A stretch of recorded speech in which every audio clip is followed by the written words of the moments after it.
Bonsoir à toutes et à tous, vous regardez Bienvenue en Ile-de-France sur le Figaro TV et comme tous les jours dans l'émission, on parle ensemble des sujets qui vous concernent et qui concernent notre région. Aujourd'hui, on vous parle des marchés de Noël à Paris et en Ile-de-France. Il faut dire qu'ils se multiplient comme des champignons dans la capitale et dans notre région. Ils incarnent bien sûr la magie de Noël et permettent d'entrer dans la période des fêtes. Alors tous ne proposent pas les mêmes choses et certains sont décriés pour la multiplication de produits made in China qu'ils proposent, sans oublier bien sûr la question importante de la sécurité alors que le risque attentat est particulièrement élevé et que la vigilance est maximale dans nos marchés Noël. On aborde tous ces sujets ensemble avec nos excellents invités autour de la table et ce dans une minute. En culture, Jacques Chirac, l'histoire d'un homme, du pouvoir et de la grande machine de la Ve République dans une comédie satirique et grinçante, c'est au Splendide. On terminera avec de la gastronomie dans C'est tout bon avec Laurent Saloche qui prépare gentiment notre estomac à cette période de fête avec des recommandations léchées. Vous allez voir, ça sera délicieux.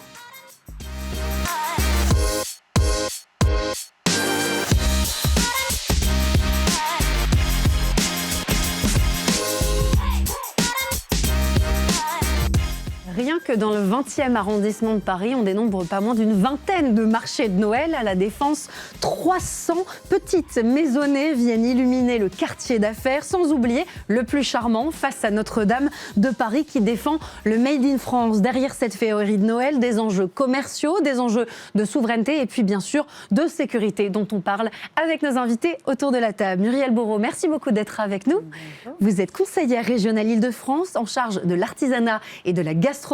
Pascal Bito-Panelli, vous êtes expert en sécurité. Nina Petit-Algat, quel bonheur de vous retrouver. Vous étiez avec nous hier dans l'Art de Vivre. Là, on va parler du Made in France, on va parler de souveraineté avec vous. Vous êtes présidente de l'association L'Art et la Scène. C'est vrai que les marchés de Noël, c'est une véritable institution des fêtes de fin d'année. On a commencé à s'y habituer, mais j'ai l'impression qu'ils se multiplient, qu'ils se développent, que cette magie de Noël est dans toutes les rues. J'ai essayé de les recenser à l'échelle de Paris et de l'Île-de-France. Ça a été une tâche bien difficile.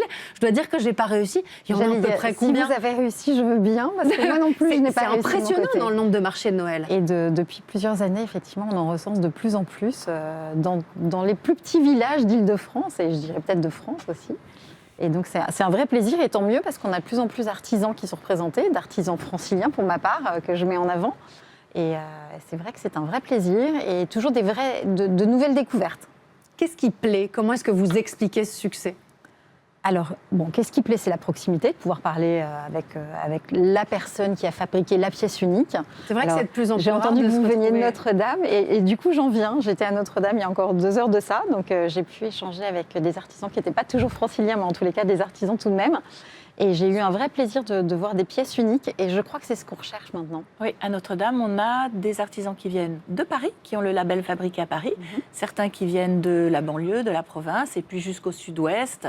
Voilà, ça prend un petit peu des artisanats de toute la France. Et vous défendez donc le Made in France. C'est un marché de Noël où on ne retrouve que de l'artisanat, des produits faits main en France. Et quand même, on en est très fiers. On en est très fiers, mais ça a été assez difficile. Nous avons commencé il y a 15 ans. Il y a 15 ans, c'était impossible de réunir autant d'artisans sur le site. Maintenant, on est presque à 100% et c'est vrai qu'on en est très fiers. Est-ce que c'est un vecteur d'attractivité pour la région ? Alors oui, bien sûr. Enfin, en tous les cas, moi, je vais à la recherche du marché de Noël. Je veux vraiment préciser de Noël parce que je sais que cette année, malheureusement, quelques villes ont fait extraction à ça. Et donc, pour le coup, je vais vraiment sur les marchés de Noël dans les plus petits villages. Ce week-end, j'en ai fait quelques-uns et je vais en faire encore d'autres parce que ça a commencé déjà depuis 3 week-ends de ça et depuis de nombreuses années. Et oui, de plus en plus, en fait, c'est un lieu de rencontre. C'est un lieu de rencontre, c'est un lieu d'échange, c'est un lieu de partage. C'est une manière de découvrir ou de redécouvrir aussi sa région, d'aller visiter un village à côté de chez soi qu'on connaît mal. Alors là, on parle d'artisanat ou d'artisanat d'art, mais également de producteurs. En France, francilien, on en a quand même beaucoup. Moi, je viens d'un petit village qui s'appelle Véteuil, dans le Val d'Oise, pas loin de Giverny, en fait, mais vraiment dans le Val d'Oise, juste à côté des Yvelines, Île-de-France. Et en effet, j'avais monté un marché de Noël, le premier qui avait lieu dans ce village, il y a une 15aine d'années. Et en fait, j'ai tout de suite noté que ça créait du lien entre les villageois. Ça devenait un endroit où on faisait des crêpes, les enfants venaient avec les parents. Intergénérationnel, tout le monde se retrouvait au même endroit et avait envie de partager. Et c'est ça aussi qui est très valorisant dans un petit village, c'est de pouvoir réunir les gens à différents moments de l'année. Et c'est vrai que Noël, un marché de Noël, ça les réunit un petit peu avant les fêtes de famille. Voilà, comme on peut faire à la Toussaint, maintenant il y a Halloween, ça réunit aussi les parents, les grands-parents. Oui, c'est les grands temps forts du calendrier qui sont autant de moments de se rassembler, et Noël est quand même un moment particulier du calendrier. J'ai une question quand même sur ces marchés de Noël qui se multiplient. Vous défendez une certaine idée de l'artisanat, de la valorisation de nos producteurs, de ceux qui font de leurs mains. Ça vous énerve de voir ces marchés de Noël qui ressemblent de plus en plus à des foires ou à des parcs d'attractions et où se multiplie le Made in China ou autre, mais en tout cas dans cette optique. Alors oui, forcément, mais ça malheureusement, maintenant on en a toute l'année. On n'a pas besoin d'attendre les marchés de Noël pour voir cette multiplication de Made in China. Alors, c'est vrai. Par principe, je n'y vais pas, donc je ne vais pas vous dire que ça m'agace. Je n'y vais plus et je passe les stands et je mets des œillères. Donc je sacralise vraiment à aller sur des marchés où au moins la moitié des commerçants et des commerçantes qui seront présents sont de l'artisanat. Et puis c'est aussi un état d'esprit, c'est une manière d'avoir envie de célébrer Noël, de partager, vous le disiez, de présenter les artisans qui ont fait et qui peuvent donc derrière raconter l'histoire de leur carrière, de leurs envies et donc des produits qu'ils proposent. Nina Petit-Alguet, ça c'est vraiment quelque chose que vous défendez en face de Notre-Dame de Paris. Oui, c'est vraiment un plus en fait. Quand quelqu'un vient acheter un objet, ou comme par exemple là, je vous ai apporté des boules de Noël. Des jolies boules de Noël. Qui sont faites. Montrer ? Oui, bien sûr, qui sont faites par une artisane qui habite Boulogne-sur-Mer, donc voilà. Et ce sont des boules de Noël qu'on ne retrouve nulle part.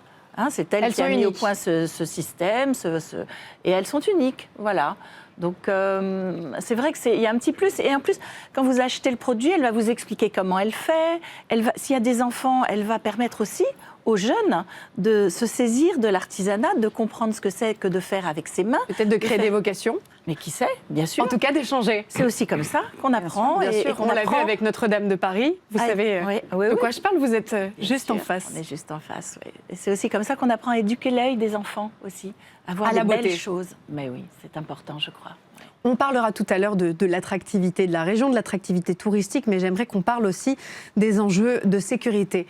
Pascal Bito-Panelli, ça engendre d'importantes questions sécuritaires, ces marchés de Noël. Je vais reprendre les mots du ministre de l'Intérieur, Laurent Nunez. Les marchés de Noël sont des lieux de rassemblement populaire et symbolique. Ce sont donc évidemment des cibles d'actions violentes et revendicatives. On se souvient de ce triste attentat au marché de Noël de Strasbourg. Encore un tweet de Laurent Nunez sur le sujet qui revient sur l'attentat il y a 7 ans. Il y avait quand même eu 5 morts, 11 blessés. C'était absolument terrible. On a quand même appris de cet événement. Bien sûr, on a appris et on se doit d'être absolument dans l'anticipation et la préparation. Donc travailler dans une transversalité opérationnelle avec les municipalités, avec les gens des conseils régionaux et départementaux, avec les organisateurs et bien sûr avec les maires, avec la police municipale, la sécurité privée, afin globalement et sans être trop technique, d'assurer une sécurité sur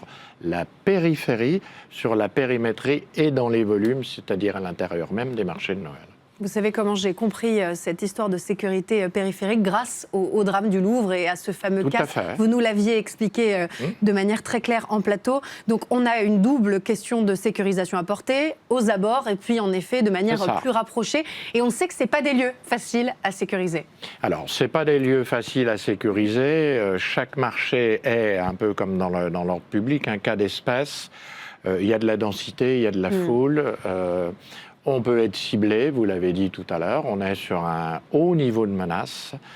Il faut donc être très prudent et faire en sorte que les effectifs soient bien déployés et soient très opérationnels et professionnels. C'est pour ça qu'aujourd'hui, au-delà de la police municipale, c'est-à-dire des polices régaliennes, on a la sécurité privée qui est très investie et qui va faire du contrôle filtrage d'accès, du cheminement, de la gestion des flux et si besoin, une intervention sur zone qui peut être une intervention qui va du simple malaise à une attaque à quelqu'un qui a peut-être abusé aussi du vin chaud.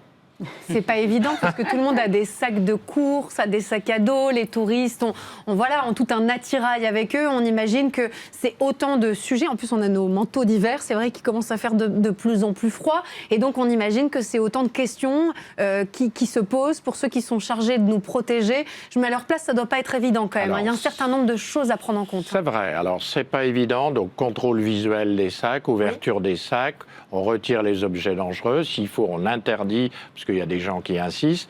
Et c'est ce relationnel avec le public qui passe bien en général au marché de Noël.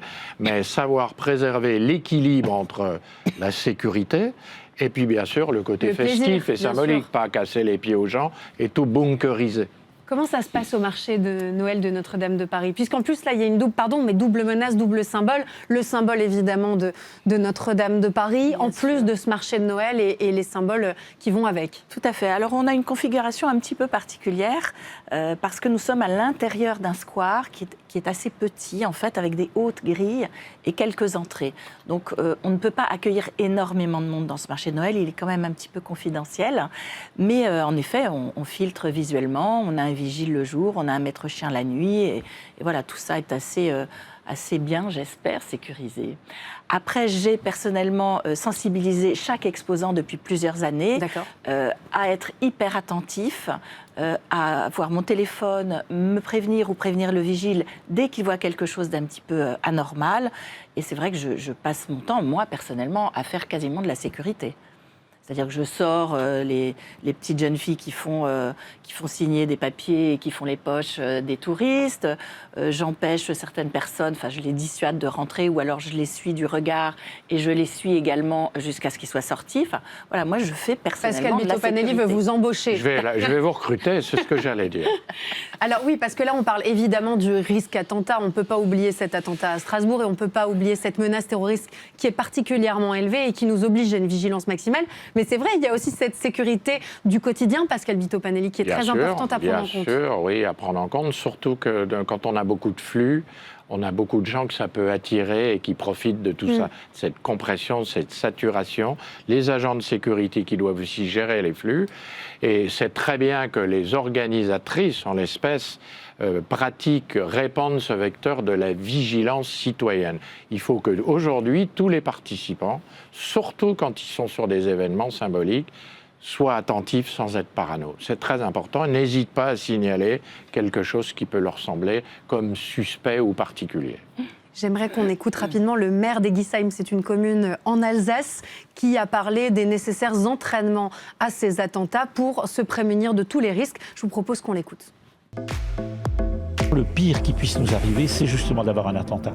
Et quand la préfecture a proposé de faire cet exercice ici chez nous, j'ai absolument été d'accord parce qu'en effet, ça permet de tester et de voir si nous sommes prêts le jour où un attentat devait se produire.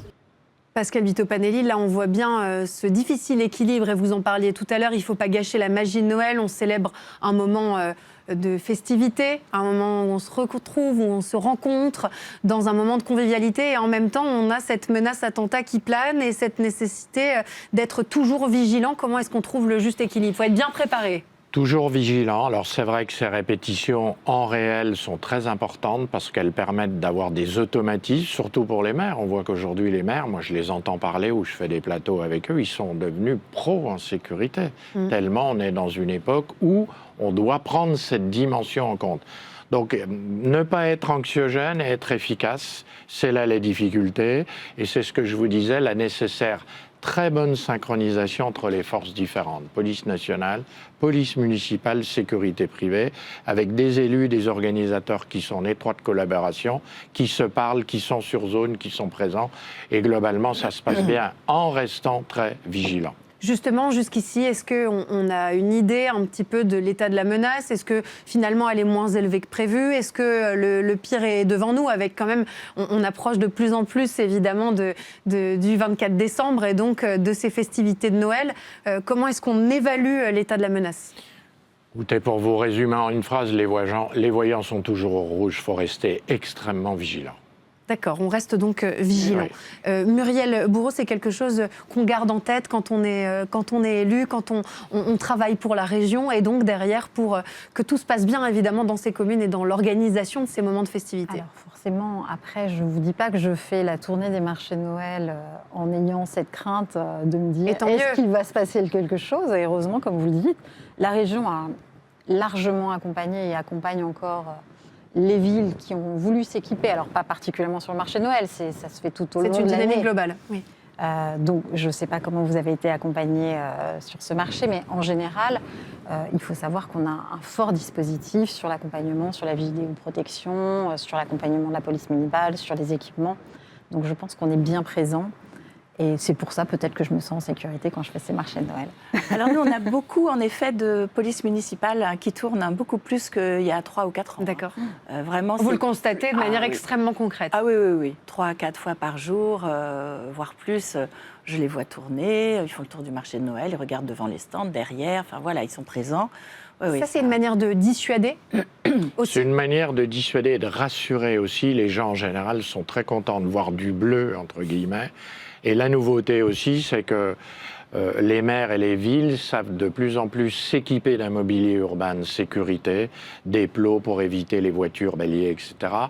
Et que ça, c'est, comme vous disiez tout à l'heure, vous êtes dans un square, on sait aujourd'hui bien s'équiper technologiquement et ça rassure aussi. J'aimerais qu'on reparle un petit peu du Made in France et des enjeux d'attractivité et de souveraineté, puisque c'est aussi une des thématiques de ce plateau. On a parlé tout à l'heure de ce Made in France, ce Made in Île-de-France aussi, dont on est très fiers.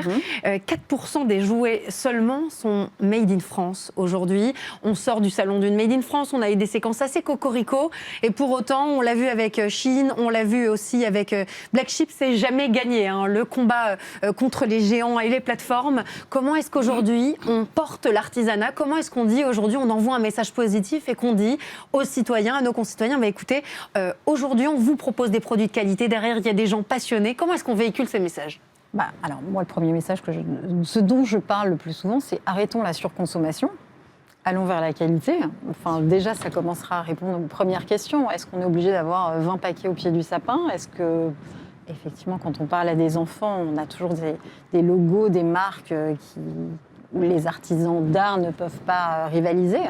Mais sitôt qu'on s'approche d'adultes, d'adolescents, on peut quand même répondre plus facilement à travers des designers. Enfin, moi, je pense pas. Je suis quasiment tout le temps habillée à 80% par des artisans franciliens et il n'y a aucune difficulté de trouver ce qu'il nous faut. Donc c'est aussi une question de bon sens, c'est ça que vous nous expliquez? Bien sûr, c'est évident. C'est pas punitif, c'est une question de bon sens. C'est juste une question oui, on de bon veut sens. faire plaisir à ses enfants et d'éducation. Vous nous parliez tout à l'heure de l'éducation au beau. Qu'est-ce que vous entendez par là exactement? Eh bien, je crois qu'en effet, les enfants, on peut les éduquer au beau dès le plus jeune âge. Par exemple, en leur offrant des jouets en bois, au lieu d'avoir des jouets en plastique. Ils peuvent être tout de même colorés, etc. Et en bois, ils peuvent être fabriqués en France. Je pense qu'il y a très peu de jouets en plastique fabriqués en France. Vous parliez de ce déferlement de jouets à bas prix. Bon. Et quand on achète un beau jouet en bois, il va durer plusieurs générations. On peut le transmettre. Il ne se casse pas, il dure. Enfin, voilà. Après, c'est vrai qu'il n'y a pas énormément de fabricants, artisans de jouets pour enfants. Hein, à part les peluches, il y a un entre-deux qui est un peu compliqué. Voilà. On trouve beaucoup des choses pour les nourrissons et pour les enfants, mais après pour les ados, c'est plus compliqué. Mais bon, c'est aussi le monde autour de nous qui change, hein, mais à nous d'accompagner un nouveau changement vers les choses plus naturelles, vers des choses plus proches de nous, plus locales, et puis qui vont encore plus inspirer nos enfants, je pense. Les artisans que vous accompagnez, que vous rencontrez, que vous accompagnez aussi au marché de Noël de Notre-Dame de Paris, quels sont les messages qu'ils portent? Qu'est-ce qu'ils disent? Qu'est-ce qu'ils racontent à ces gens qui viennent à leur rencontre? Alors, chacun raconte un petit discours un peu différent, évidemment, puisqu'ils vont parler de leurs propres produits, de leur passion. Donc, le tourneur sur bois, il va parler de sa passion pour le bois, pour les différentes essences, pour tout ce qu'on peut faire avec. Alors, lui, par exemple, il fait les toupies en bois, de toutes les couleurs, de toutes les essences possibles, voilà, pour les enfants. Mais après, ce qu'il fait, c'est plutôt des bols, c'est plutôt des poivriers, c'est plutôt des choses comme ça. Après, il y a tous les genres différents et chacun va un petit peu expliquer sa façon de travailler, sa façon d'aborder les matières et puis le plaisir du geste. À fabriquer, le plaisir du geste qui s'améliore au fil des années, au fil du temps. Et puis, ils sont très fiers de ce qu'ils font. Et ça, c'est vraiment réjouissant, en fait. Il y a beaucoup de de personnes âgées qui nous disent qu'ils ont l'impression, dans certains marchés de Noël, de retrouver le véritable esprit de Noël, ce qu'ils connaissaient quand ils étaient plus jeunes, de retrouver cette réalité, vous le dites, du geste, de la beauté des produits, de cette véritable et peut-être plus authentique féerie de Noël. Et je trouve ça assez beau de l'entendre. Je l'ai entendu beaucoup.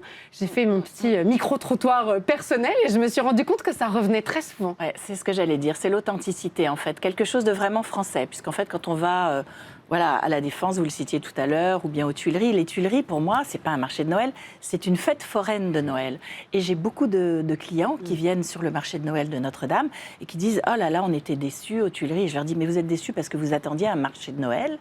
Mais en fait, c'est une fête foraine de Noël. Donc ça s'adresse plutôt à des plus jeunes, à des ados, à des jeunes adultes qui font la fête, etc.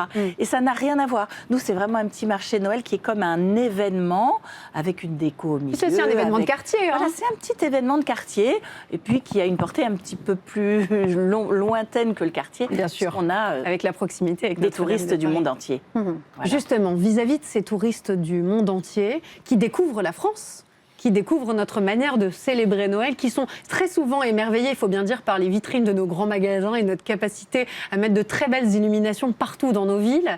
Est-ce que c'est important aussi de leur montrer un visage d'une France qui est fière de ses artisans, fière de ses produits ? Je dirais c'est même plus important que nos vitrines de Noël qu'on peut retrouver dans plein de pays du monde, alors que l'artisanat français, il n'appartient qu'à nous. Tout à fait. Donc forcément, je pense qu'on doit être beaucoup plus fiers de nos artisans sur nos marchés que sur nos vitrines de grands magasins. Mais c'est aussi un tout. C'est un je me tout. mets à leur place quand on vient découvrir. L'image que je porte est quand même plus un message de l'artisanat que de l'industriel. Et dans nos vitrines, malheureusement, on retrouve quand même beaucoup trop d'industriels. Donc forcément, c'est important. Après... je découvre, à chaque fois, j'ai toujours de très nouvelles surprises. La semaine dernière, j'étais dans un village loin derrière Meaux, où j'ai pu découvrir des gens qui, au cours de leur parcours de vie, parce que c'est aussi ça l'artisanat, c'est que lors de ton parcours de vie, tu vas faire des choix, des reconversions. Et c'est des gens qui vont pouvoir nous le transmettre. Je pense parce que j'ai envie de parler d'elle, elle m'a émue la semaine dernière. C'était une femme qui a eu un enfant qui est né prématurément et qui a créé un doudou de séparation. Ça, c'est des choses qu'on va pouvoir retrouver que auprès d'un artisan de proximité. Oui, parce que ça découle déjà d'une histoire de vie. Il y a vraiment une histoire de vie. Et le mot vraiment que je ressortirais des marchés de Noël avec les artisans et les artisans d'art ou les artisans tout court, c'est la transmission et le parler avec le cœur, et ce qu'on ne retrouvera jamais dans une boutique. Et encore moins sur Internet. Et encore moins sur Internet, vous avez raison de le préciser. Non, mais c'est vrai qu'ils ont tous des histoires à raconter qui sont extraordinairement passionnantes. Hein. C'est parfois, en effet, des reconversions, oui. Oui. Ou bien alors une découverte, tout d'un coup, de quelque chose qui les anime. De quelque chose qui les anime. Qui les passionne. Et puis, c'est parti là-dedans. Ou alors, ça part aussi, parfois, j'ai une jeune femme sur le marché de Noël qui a commencé à faire de la couture pendant le Covid. Elle était enfermée chez elle. Les reconversions Covid sont nombreuses. Voilà, elle a trouvé les anciens rideaux en toile de Jouy de sa grand-mère et elle a commencé à faire des sacs. Et bien maintenant, elle a une entreprise, elle fait des sacs dans toutes les matières possibles. Elle garde toujours cette toile de Jouy, mais elle fait aussi d'autres choses. Vous l'avez peut-être vu quand vous êtes passé au marché de Noël. Voilà, donc ça aussi, c'est une histoire. Enfin, ça raconte quelque chose de notre vie à tous. Comment est-ce que tout ça est contrôlé ? Comment est-ce qu'on vérifie que les produits qui sont flagués Made in France le sont vraiment ? Vous nous avez raconté hier sur le plateau de Bienvenue en Ile-de-France que certains avaient gentiment essayé de trichouiller, que vous deviez donc être tout le temps très vigilante. Tout à fait. Comment est-ce que ça se passe au quotidien ? Sur la vérification, alors moi, très honnêtement, je n'ai pas du tout la main dessus. Après, on sait qu'on est Made in France quand on a au moins 45% de l'assemblage en France. D'accord. Donc là, ça peut être aussi pas mal flouté. C'est ce qu'on a pu voir quelquefois sur ce salon Made in France, où on peut avoir des mauvaises surprises. Donc encore une fois, beaucoup de vigilance. Je trouve qu'on l'a moins sur ces marchés de Noël parce que comme on a vraiment le lien avec l'artisan de proximité... On ne peut pas tricher. En tout cas, on peut moins tricher. Moins.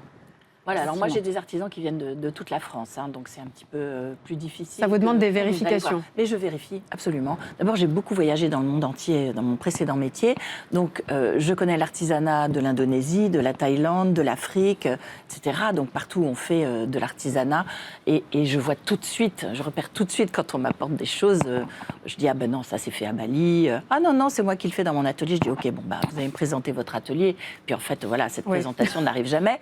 Donc voilà, j'arrive quand même pas mal à sélectionner. Hein. Mais c'est vrai que c'est parfois délicat, ouais. On a beaucoup parlé d'artisanat, j'aimerais qu'on parle un petit peu de gastronomie, puisque comme l'a très justement souligné Pascal Bitopanelli tout à l'heure, le marché de Noël, c'est aussi le vin chaud. Et le chocolat chaud, et les spécialités de Noël. Et on est là pour se régaler avec les emblématiques spécialités alsaciennes. Je crois que c'est en partie ce que vous représentez. Alsace, Provence, Pays Basque, des chocolats qui viennent du centre de la France. Et puis on a également une pâtissière. On a créé un petit salon de thé. Voilà, cette année c'est nouveau, avec une très très jolie voûte sur Notre-Dame. Magnifique. Et un petit salon de thé où elle fait toutes ses pâtisseries elle-même. La gastronomie, c'est aussi une manière de revendiquer nos couleurs et le bleu, blanc, rouge. Bah oui, bien sûr. À quoi est-ce que vous êtes vigilante sur ça? Encore une fois, à cette authenticité. On le sent tout de suite, finalement, quand on a en face de soi des passionnés qui ont préparé, je ne sais pas, des biscuits de Noël le matin, qui font leurs crêpes avec les amour. odeurs, les formes, forcément. On s'y trompe pas. On s'y trompe pas. On s'y trompe pas. Après, sur les marchés de Noël, très honnêtement, on a assez peu de gastronomie. En dehors du biscuit et du chocolatier, on a assez peu de choses qui sont liées à la gastronomie. On a de la restauration rapide. Je ne suis pas tout à fait d'accord avec vous. Nous, on essaye d'avoir soit des producteurs de foie gras, soit des producteurs de pain d'épices. Ah oui, alors comme moi je suis très francilienne, du coup, de nougat, le foie gras, on en a un peu moins, on a moins de producteurs. Voilà, c'est ça. C'est ça, foie gras, il y en a quand même. Pour la période des fêtes, c'est l'occasion en effet aussi de valoriser des produits bleu, blanc, rouge et cocorico. J'ai eu des moutardes qui venaient du Vexin, par exemple. Enfin, il y a plein de choses formidables, même en Ile-de-France. Et on est là pour continuer à passer un moment évidemment convivial et pour se retrouver tout en gardant évidemment, Pascal, un œil sur la sécurité. On rappelle que la vigilance attentat reste très élevée. Merci beaucoup à tous les trois d'avoir participé à cette discussion. Je vous les rends, je les mettais là pour qu'on les voit bien à la caméra. Et on passe tout de suite à l'entretien culture. C'est parti.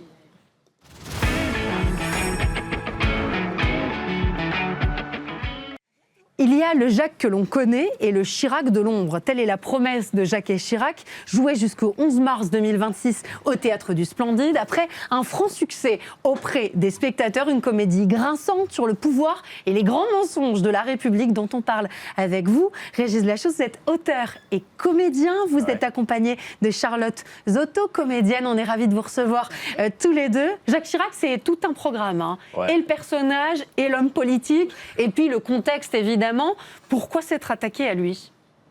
Je voulais pas m'attaquer à lui, j'ai rien contre lui, j'ai rien pour lui.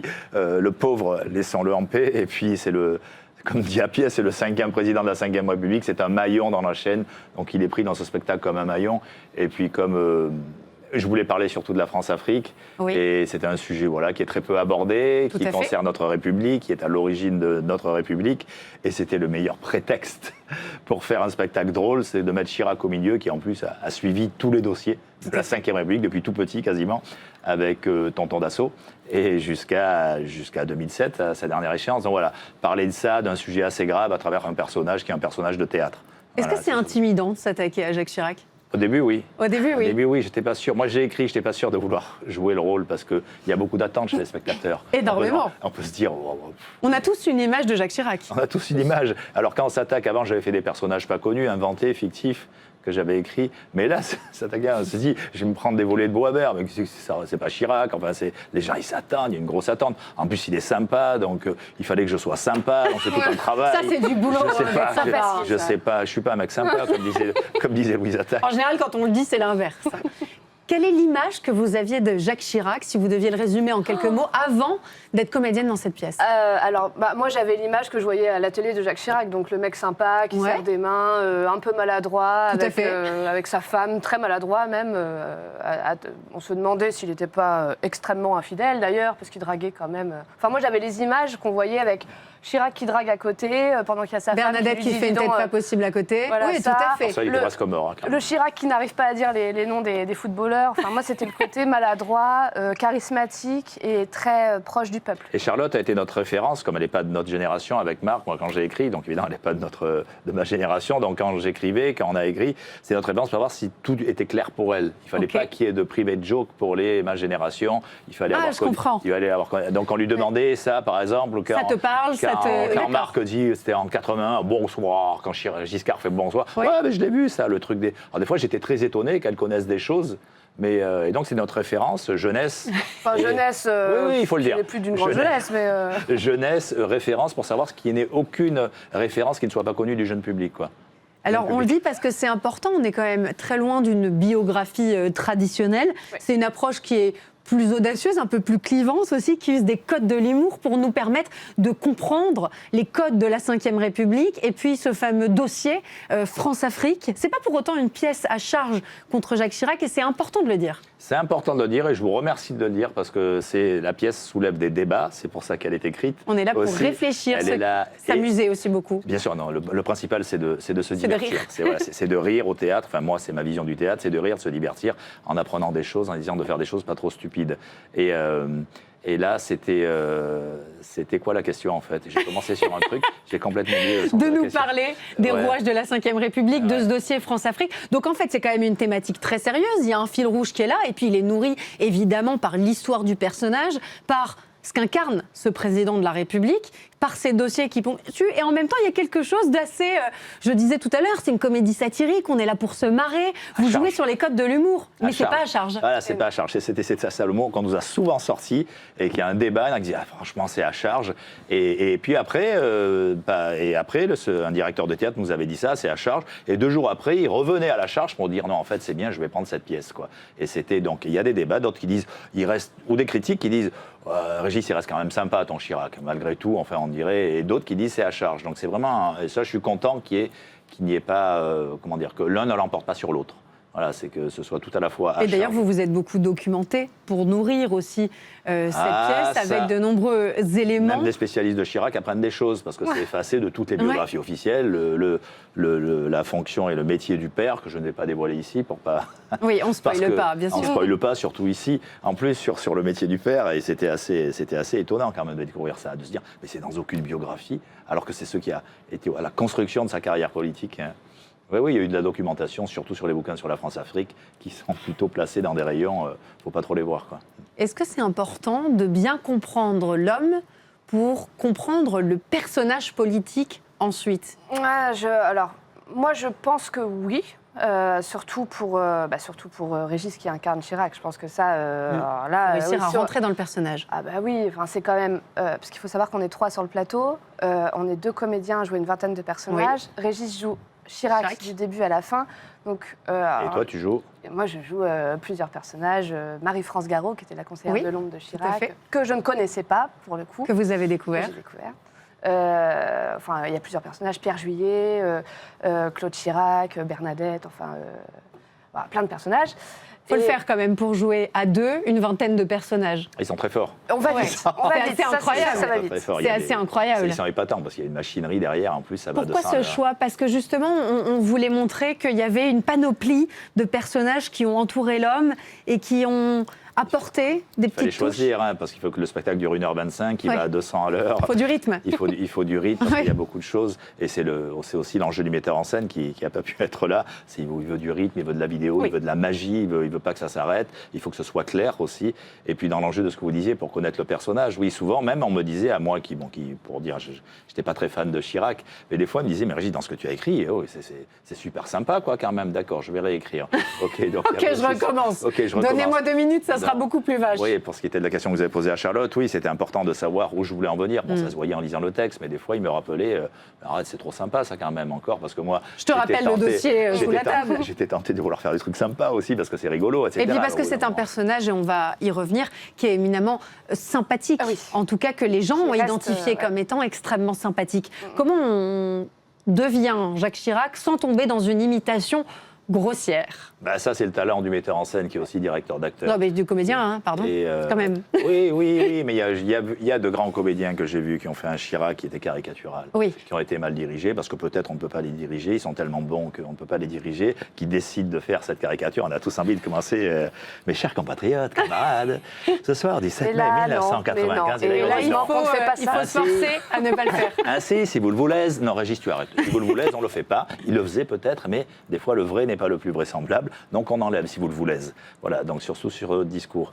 Et non, vraiment, je tiens à souligner la direction d'acteur qui m'a dit que rappeler qu'interpréter, c'est pas caricaturer, c'est pas imiter, c'est une humeur. Il me disait souvent, Régis, c'est une humeur. Tu dois avoir c'est quoi l'humeur Chirac, alors, en quelques mots? L'humeur, c'est alors... j'avais vu une coach aussi qui m'a aidé à travailler ce personnage. Génial. Elle vous faisait peur? Non, le personnage. Ah d'accord. Elle était gentille. Ça aurait Elle m'a été dit, trop drôle. si tu joues Chirac, c'est une humeur, c'est les couilles en avant. Voilà, c'était ça. C'était un type qui avait, c'était ça qui devait être moteur. C'était un moteur, c'est-à-dire, il a peur de rien. C'est une stature aussi. Il a peur de rien. Il réfléchissait pas trop pour moi, et c'est pour ça qu'il était si sympa. D'accord. Si il avait décidé de passer 2 heures à boire des bières avec un cheminot CGT, alors qu'il y avait 3 ministres, 4 maires et de toute une ribambelle officielle, il a passé. J'ai des anecdotes. Il passe 2 heures à boire des bières avec un cheminot CGT. Ça lui faisait plaisir comme ça. Et c'était comme ça. J'ai plein d'anecdotes là-dessus. C'est hallucinant. Et ça donne un personnage assez contrasté, un homme proche des gens, sans filtre, aussi sans honte et quelque peu manipulateur. Quand même, quelque peu manipulateur. Même beaucoup manipulateur. Et ça, je trouve que ce qui est intéressant, c'est de voir comment un personnage peut avoir cette dualité en lui, présenter des visages différents, savoir jouer. Vous avez dit tout à l'heure, et j'ai trouvé ça génial, vous avez dit en fait, Chirac, c'est un personnage de théâtre. Ah ben oui, déjà de base. Oui. Non, mais complètement, parce qu'il fait tout à l'instinct. Ce qu'on demande à un comédien quand il est sur scène, c'est de ne pas réfléchir, de jouer avec ses tripes. Et lui, oui, moi je pense que s'il était si sympa, s'il a eu ce septennat et ce quinquennat aussi catastrophique que ça, c'est parce qu'il n'y avait rien de réfléchi. Il dit qu'il va faire un truc, il fait tout l'inverse. Bon, il se fait bouffer par Sarkozy. C'est un impulsif ? Un impulsif, pas au sens de Sarkozy, mais c'est un type qui va avec ses tripes, qui va avec le dernier qui a parlé à raison, souvent. Et oui, c'est sa simplicité qui fait ça, mais les premiers manipulateurs, ça a été Marie-France Garot, surtout, je pense. Et Pierre Juillet. Mais toi, tu faisais Marie-France Garot. Oui. Voilà, oui. Tu joues Marie-France Garot. Est-ce que c'est le personnage qui vous plaît le plus à jouer ou pas nécessairement? Non, moi, vraiment, j'aime tous les personnages. Après, Marie-France Garot, vu que je ne la connaissais pas, c'est vrai que j'ai beaucoup regardé d'interviews la concernant. Et du coup, j'ai vu en elle la femme un peu manipulatrice, avec beaucoup de pouvoir, très... elle a fait de Chirac un peu ce qu'elle voulait, quoi. C'est sa chose. Mais pas à ce point-là, mais c'est à se demander s'ils ont même pas... Enfin, moi, mon interprétation, c'est peut-être qu'ils ont même eu une relation un peu cachée, quoi. Ça me choquerait pas, quoi, qu'ils aient pu avoir une relation un peu... Ah non, ça ne te choque pas, c'est sûrement vrai. Et ça, on n'en sait rien, mais... Et ça, ce qui est génial, c'est que vous jouez cette femme et puis vous jouez Bernadette. Ah non, je ne joue pas Bernadette. Vous ne jouez pas Bernadette. Qui joue Bernadette? Marc Pistolesi. C'est pas vrai. C'est Marc qui joue Bernadette. Et oui. Mais c'est génial. J'adore. Ah non, mais la répartition est géniale en plus. Alors, et je tiens... C'est pas gentil. C'est pas gentil. Il fait Sarkozy aussi. Il fallait une cohérence. Oui, là, je l'ai, c'est bon. La pièce, elle joue beaucoup sur les ruptures historiques pour apporter du rythme. Ça, je trouve ça génial parce que ça peut être sinon compliqué de traiter et cette période et l'homme sur 1h25. On est obligé d'éluder des choses, on est obligé de faire des choix. Il y a des scènes qui sont assez burlesques, il y a beaucoup d'humour, c'est assez percutant. Est-ce que vous êtes fiers de pouvoir présenter aujourd'hui cette vision-là de Chirac et de la 5e? Oui, j'en suis fier parce que c'est assez d'actualité, la crise de la 5e République, oui. La question de l'Afrique qui revient en avant, les massacres de nos belles démocraties ou des démocraties dans d'autres pays, voire de génocide. Donc c'est aussi quelque chose qui est actuel. Ce qu'a fait la France, il ne faut pas l'oublier. Il n'y a pas que certains pays qui le font. La France l'a fait aussi, de faire des génocides dans l'ombre. Donc oui, c'est fier. Et surtout, la fierté, c'est de s'amuser tous les soirs quand on la joue et de ne pas s'ennuyer. On n'a pas le temps de s'ennuyer, en fait. On n'a pas l'impression de répéter une énième fois la même pièce. Et oui, il y a les burlesques, les ruptures de ton, c'est ce que j'avais écrit. Pour pas qu'il y ait une linéarité, il y a une émission, c'est ce qu'on appelle le décalage dans le théâtre. théâtre, c'est-à-dire que d'un coup, on n'est pas dans une série télé avec, voilà, c'est pas de la télévision, le théâtre pour moi, pour Marc et pour Charlotte. Il y a des choses qui ne se passent pas quand on voit un téléfilm, qu'on doit voir au théâtre. Donc là, c'est proprement théâtral à 200%, j'espère. Et donc oui, l'émission télé qui débarque n'importe où, on ne sait pas si on est en enfer. de l'info. On n'est pas en enfer. C'est ça la fierté, c'est en fait de faire passer de réussir à raconter des choses sérieuses tout en s'amusant, parce que tout ce qui est dit dans le spectacle est vrai à 98%. Donc on apprend des choses. Pour ceux qui ne sont pas de la génération Chirac, ils apprennent des choses aussi, ils ne sont pas perdus.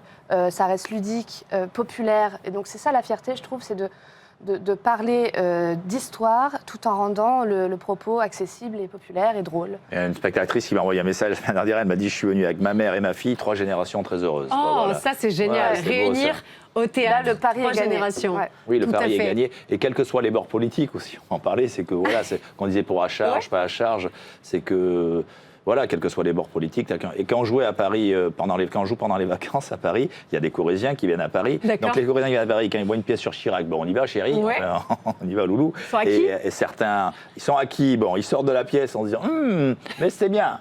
C'est bien, hein, on a retrouvé le Chirac, c'était bien, parce que les autres disent, pourquoi tu parles de ça, il fallait pas en parler. Mais sinon, le reste, ils retrouvent leur Chirac. Des Corréziens qui sont fans de Chirac, il y a certains qui me racontent le truc, ils venaient dans mon bistrot, etc. Ils me ramènent une bouteille, il y en a 2 qui m'ont ramené une bouteille cuvée Jacques Chirac. C'est pas vrai. Mais en Corrèze, c'est exceptionnel. la folie. Et donc, ils m'ont remercié, enfin, alors que franchement, il y a des trucs, quand on dit c'est à charge, mais eux, ça leur allait. Donc, Eux, ça leur a plu. Tant qu'on parle de Chirac. Ils voteraient encore Chirac, mais ça leur a plu, oui. Moi, ce que j'ai beaucoup aimé, c'est cette capacité à parler d'un sujet que j'aime beaucoup, la communication politique, les petites tambouilles, les arcanes du pouvoir. Je trouve que c'est un sujet qui est assez grisant, qui est passionnant et auquel on n'a pas souvent accès dans notre quotidien. Et je trouve qu'aujourd'hui, être dans ces petites tambouilles, dans les mécaniques du pouvoir, c'est quelque chose d'assez intéressant.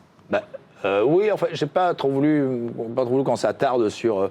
Vous dites que on le voit pas assez, mais enfin, on parle tellement de la politique comme voilà, des magouilles, des ci, des là, enfin des tambouilles. Pas des magouilles. Oui. Ce qu'il y a en dessous, comment on travaille, comment on construit un discours de communicant, comment on devient un homme politique, qu'est-ce qu'il y a derrière l'homme politique. Moi, c'est ça qui m'intéresse. Pour Marc, c'était beaucoup les écrans, comme vous avez vu. Il y a 18 écrans sur scène, donc il voulait absolument parler de ça. Mais on n'a pas voulu parler aussi des choses. J'ai pas voulu qu'il y ait le moins de lieux communs possible, c'est-à-dire qu'on ne voit pas les guignols dans le spectacle, on voit pas la pomme, on était obligé évidemment, parce que pour moi la pomme c'est aussi une transmission du pouvoir de Mitterrand à Chirac, c'est pas un truc, c'est aussi ça. Mais oui, il faut voir comment il y est arrivé surtout. Alors je sais pas si on voit tant des tambouilles politiques dedans. Mais moi j'ai l'impression d'avoir ce sentiment-là, un peu en fil rouge. Ah ouais, c'est surtout d'apprendre des choses. On apprend beaucoup de choses. Savoir comment se sont construites les affaires à la mairie de Paris pour qu'on en est arrivé là. Voilà, c'était la plus grosse escroquerie communale. À la fin, qu'est-ce qu'on en retire de Chirac? Qu'est-ce que vous en retirez? J'imagine que vous continuez à le découvrir tous les soirs sur scène, qu'on continue à l'apprivoiser, à le comprendre, à le détester, à l'adorer. Il est tellement paradoxal, parce qu'en réalité, oui, on pourrait croire que c'est un homme manipulé, alors qu'en fait, je pense qu'il était hyper intelligent et qu'il se faisait passer pour manipuler, alors qu'en fait, c'était probablement lui le manipulateur. Ouais. Je pense vraiment, par contre, qu'il était proche du peuple et ça, son côté humain, je pense qu'on ne peut pas tricher et c'est ce qui reste et c'est pour ça aussi qu'on le trouve encore sympathique, même après avoir entendu tout ce qu'on peut dire sur le... Même après avoir découvert le dossier France-Afrique. Exactement. Et pour vous? Ce qu'il en reste, c'est très compliqué et très partagé. Évidemment que quand on ressort d'une pièce, c'est l'humanité du personnage, s'attacher au personnage. Oui. Donc évidemment, ce qu'on m'a raconté, j'ai plein d'anecdotes. On dit, mais moi, j'aurais pas fait ça à sa place. Enfin, il a montré une humanité, enfin, de s'attacher aux gens vraiment comme il le faisait. Je montre aussi que c'est qu'un maillon dans la chaîne, c'est pas lui qui a décidé de la Ve République, il a fait le service après-vente au Rwanda, comme je le dis à un moment, parce que c'est pas lui qui a décidé tout ça, mais en même temps, comme me l'a dit aussi, il en reste aussi, il y a 2 mois, il était venu un prof de Sciences Po qui est parti du Congo, et qui me racontait, si Chirac n'avait pas fait ce coup d'État, c'est un très beau pays, le Congo. Donc il y a aussi pas mal de choses, voilà, c'est un peu partagé, et c'est ce que voulait la pièce. Et c'est l'idée, bien sûr, aussi de cette pièce, et c'est ce que ressentent les spectateurs en sortant, après avoir fait fonctionner leur méninge et après avoir beaucoup ri aussi, puisque ça reste compliqué, une comédie. De réfléchir et d'avoir beaucoup ri, oui. Ouais, bah c'est l'objectif. Moi, je trouve que c'est l'intérêt du théâtre. Et c'est une pièce géniale qu'on peut retrouver jusqu'au 11 mars 2026 au Théâtre du Splendide. Ça s'appelle Jacques Chirac. Merci beaucoup à tous les deux d'être venus nous en parler sur le plateau de Bienvenue en Ile-de-France. Et on passe tout de suite à C'est tout bon avec Laurent Saloche.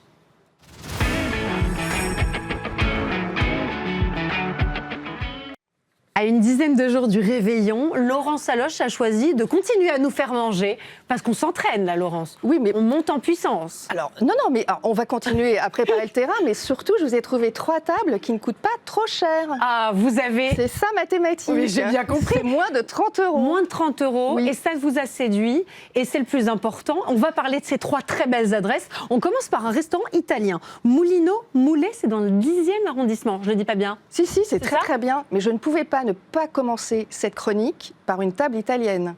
Pourquoi ? Parce que la cuisine italienne est entrée aujourd'hui dans le patrimoine immatériel de l'UNESCO. Oh, génial. Et c'est toute la cuisine italienne. D'un coup, toute la cuisine. C'est une première que l'on reconnaisse comme ça une cuisine nationale, en fait. Oui, toutes régions confondues. Vu des plats entrés. Alors la pizza à l'aile, la pizza italienne, sicilienne plus particulièrement, si je me souviens bien.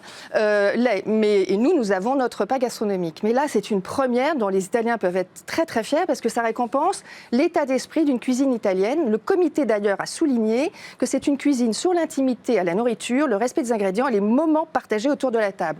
Ils n'en ont pas l'exclusivité, mais soyons bons joueurs. C'est vrai. Pour retrouver toutes ces qualités à Paris, vous allez chez Mulino, effectivement, dans près de Belleville. 10e arrondissement. Voilà, c'est près de Belleville, c'est une cantine de quartier. Et alors, l'intimité avec la nourriture, vous allez la voir de façon très très évidente parce que déjà quand vous rentrez, c'est un endroit assez simple, une table en bois, certaines ont des petites toiles cirées à carreaux rouges et blancs, mais surtout moi j'étais dans la 2e salle et alors j'avais à côté de moi d'énormes sacs de farine. J'adore. Et on comprend pourquoi, parce que c'est un moulin. C'est à la fois un restaurant et un moulin. Et alors la farine, enfin le blé arrive de Sicile, il est très soigneusement sélectionné et le moulin est en activité 3 fois par semaine et vous avez une farine complète qui donne donc des pâtes qui sont pas faciles à cuisiner avec la farine complète, il n'y a pas le même liant et c'est absolument excellent parce que ce sont des pâtes fraîches. Vous avez les pâtes du jour que je vous conseille. Vous avez alors les fusilli, les linguine. Pour les linguine notamment, si on a envie de pas trop dépenser, vous prenez les linguine avec les boulettes de bœuf tomates. J'adore ça. C'est hyper oboratif, c'est excellent. Mais vous avez aussi de la parmigiana, vous avez du poulpe. Alors moi, je trouve que c'est moins de saison, ou la burrata encore moins. Il se trouve que quand je l'avais dégusté en septembre, c'était absolument excellent parce qu'on retrouve la qualité de ces ingrédients. C'est simple, mais très très bon. Et alors pour le dessert, vous gardez surtout une place. Tiramisu, vous ne serez pas déçus. Mais vous avez surtout une panna cotta, noisette, pistache, qui est une tuerie.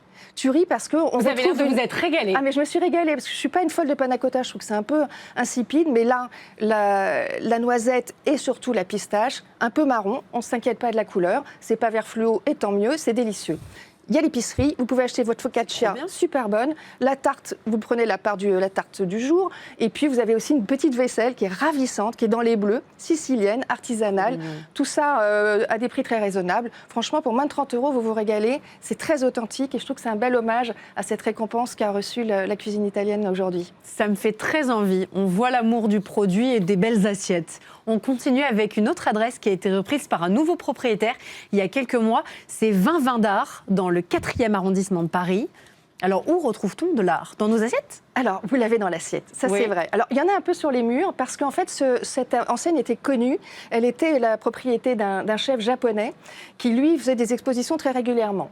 Les propriétaires, Benjamin Prévost et Étienne Madelin, qui ont repris l'enseigne, ont voulu garder l'ADN artistique. Donc, ils sont en partenariat avec une galerie qui est rue de Beaune, dans le 7e, qui est spécialisée dans l'art contemporain asiatique. Moi, j'ai trouvé que c'était sympa. Bien sûr, vous me connaissez, c'est plus l'assiette que le verre, mais je fais une petite parenthèse sur les vins, parce que ce sont des vins nature. Ces 2 propriétaires ont une formation sur le vin ou sur le saké. pour Étienne, qui est un expert en saké. Il y a 150 références de vin nature, une vingtaine de sakés. C'est assez intéressant le saké en plus, C'est dégustation. très intéressant. Alors mon pétnat de vin orange, on est dans le Marais ou on ne l'est pas, vous l'avez, il n'y a pas de souci. Et alors ce que me disait Benjamin pour défendre, parce que j'ai quelques réticences toujours sur le vin nature. Il est bourguignon, non? Il est bourguignon, mais il justifiait l'accord et le choix qu'il a fait avec la chef d'une cuisine asiatique qui s'associe très très bien avec le vin nature. L'acidité lactique, par exemple du kimchi, etc., le piment, eh bien ça fonctionne très bien. Donc le vin nature, pourquoi pas avec de la gastronomie asiatique. Alors c'est pas une chef qu'on connaît déjà dans notre restaurant? Mais si, c'est G.I. Park qui avait son restaurant qui s'appelait Oma, où là elle avait vraiment une cuisine totalement coréenne, elle est d'origine coréenne, je ne vous le cache pas. Et puis il y avait ensuite le Château des Fleurs, où elle a fait une cuisine plutôt d'hôtellerie coréenne. Et puis là, on est dans une formule bistrotière française avec une touche asiatique. Pas uniquement coréenne, mais asiatique. Vous avez un menu au déjeuner qui est à 24 €. Très franchement, c'est non seulement excellent, mais c'est un rapport qualité-prix que vous aurez du mal à trouver dans le quartier.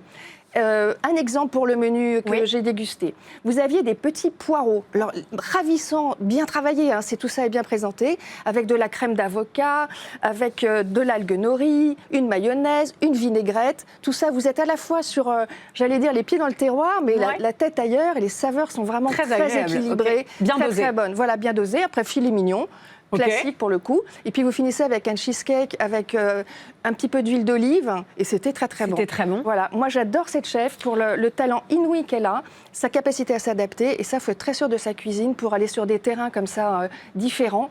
Et c'est surtout l'équilibre. On a beaucoup cette cuisine asiatique qui est très tendance en ce moment. Faut-il encore qu'elle soit bien dosée et que chaque produit retrouve sa nature Je trouve propre. que souvent les bistrots asiatiques sont très agréables parce qu'en effet, on a ce mélange de notre gastronomie à la française et de la bistronomie qu'on connaît avec des petites touches ou des produits. Et en effet, vous le disiez tout à l'heure très bien, qui nous amènent dans une autre dimension. Voilà, respectueuse en tout cas de chaque produit. Et puis les assiettes, vous pouvez choisir, la carte est là, et vous pouvez faire des petites assiettes. C'est une liberté qu'on retrouve en ce moment et on est heureux de voir qu'on a le choix. À nouveau. Et puis on mélange avec un peu d'art et des jolis vins au vert, c'est toujours très agréable. Il y a aussi une musique sympa, je ne vous l'ai pas dit, mais il y a des il y a une musique sympa. Allez, on reste sur cette tendance forte qu'est la cuisine coréenne avec un tout nouveau restaurant, cette fois-ci dans le 9e arrondissement. Il est créé par 3 femmes, Julie Noël, Armelle Josan et je vais y arriver, Sui Yoon.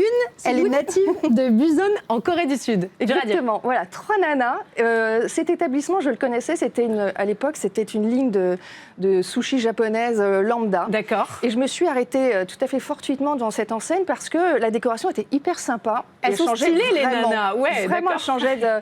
Alors, bien évidemment, chacune a eu son expérience. Elles ont été à un moment donné dans les paniers à emporter de nourriture. Okay. Et puis, elles avaient toutes ce rêve commun. La chef coréenne, elle avait Pot de Chasse 5 dans le quartier Montorgueil, donc elle s'y connaissait. Et puis, il y en a une qui a passé son CAP cuisine. Enfin bref, elles se sont lancées toutes les 3. Et alors, ce que j'aime, c'est on met un peu la cuisine coréenne à toutes les sauces en ce moment. Vous avez des choses vraiment de qualité inégale. Là, vous avez une cuisine vraiment, vraiment authentique. Je ne suis pas allée à Séoul, mais je suis allée avec une amie qui a vécu à Séoul. Elle m'a dit « Ah, c'est comme là-bas ». Donc, signe vraiment, vraiment d'une cuisine de produits de qualité et faite comme on la déguste là-bas. Donc si c'est authentique, il y a du bibimbap. Bah oui. Alors ça, il est bien, mais il est délicieux. Il arrive comme ça avec son riz croustillant. Ah, j'adore quand c'est servi comme ça. Vous avez son bœuf mariné, grillé, tous ces petits légumes. Vous avez les banchan là qui sont les petites sauces que vous avez. Et le kimchi, ça c'est classique, mais vous avez plein de petits sauces. Bouillon, ouais, ça fait très envie. Vous faites votre petite tambouille. Voilà, on en parlait tout à l'heure. C'est pas du tout chiracien, mais là pour le coup, on est vraiment sur un plat de gourmandise. Et puis il y a une autre spécialité qu'on ne connaît pas souvent à Paris et en France, c'est le sam. Et le sam, c'est vachement malin parce que vous avez votre viande marinée ou grillée, le poulet, le porc, le bœuf. Vous le mettez dans votre feuille de salade. Vous faites votre petit paquetto là, comme ça, avec vos légumes et le riz. Et c'est vraiment très très bon. Très malin. Et en dessert, il y a le bukumi que je connais pas non plus.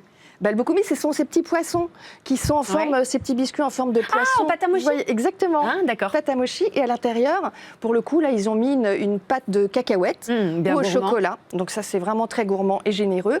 Et puis, vous avez aussi le dalgona, qui est ce biscuit coréen où vous avez, alors c'est rond, et puis vous avez un motif qui est dessiné à l'intérieur. Et l'enjeu, j'allais dire, le défi, c'est d'arriver à désolidariser le motif de la base, sans casser la base.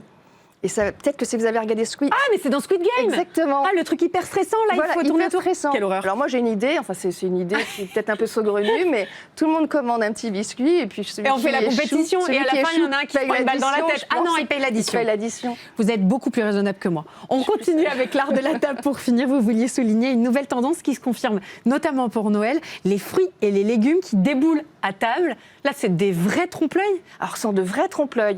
Et alors, vous avez...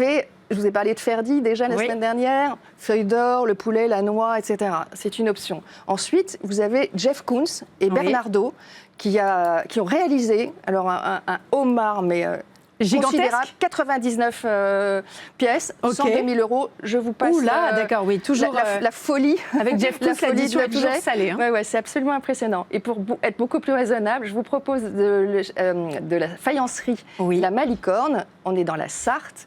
Entreprise qui a été créée en 1747 et qui fait, entre autres, très très beaux objets, ces petits fruits qui sont à 13 €. Je vous ai sélectionné l'orange et la mandarine parce que c'est un peu pour le thème de Noël si vous voulez décorer votre table, mais il y a un choix infini. Vous êtes chez le maraîcher, vous faites votre petit marché et vous avez des figues de saison. Voilà, vous décorez votre table, c'est un... Pour succès garanti. Voilà, ça reste assez raisonnable. Et c'est très mignon. Merci beaucoup, ma chère Laurence. Au collectionneur. Tout à fait. Un immense merci pour cette délicieuse chronique. On vous retrouve jeudi prochain pour la toute dernière. On parlera festivité de Noël. Demain, vous retrouvez Damien Kenivez et moi, je vous dis à lundi et je vous quitte puisque je parle trop. À demain.